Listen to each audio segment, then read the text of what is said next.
It will have blood, they say. Blood will have blood.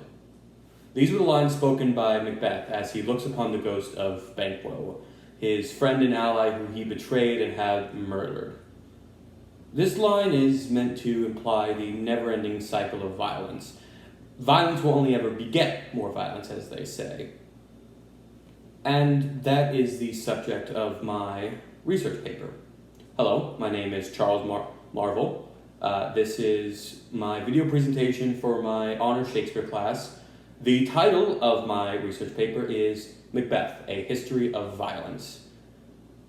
As you can imagine with the title of that and my introduction, the paper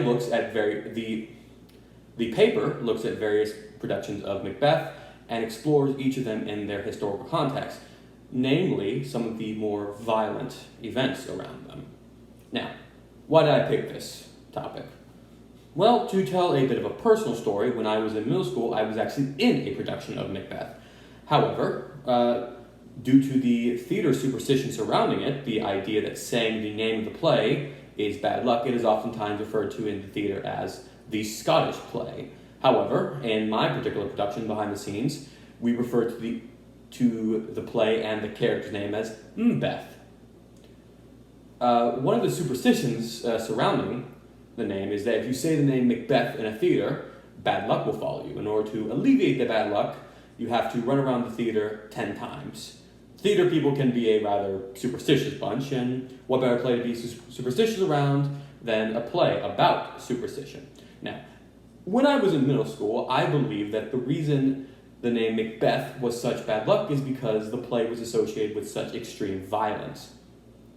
However, as I've looked more into the works of Shakespeare, I discovered that Macbeth is far from the only violent play Shakespeare has made. For example, Titus Andronicus features far more gruesome and gory imagery.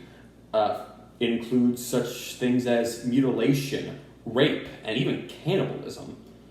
Meanwhile, another production, Hamlet, arguably Shakespeare's most famous play, actually has a higher body count. More named characters die in Hamlet than die in Macbeth.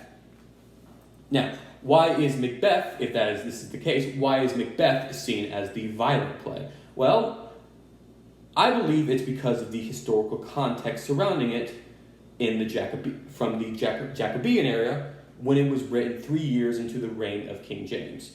I also think it has something to do with the fact that it's one of Shakespeare's shortest tragedies at least. So more violent acts can happen in a shorter period of time as compared to something like, say, Hamlet, which most productions tend to be over 2 hours long. While with Macbeth, you can do a production in about an hour and a half, which is breeze.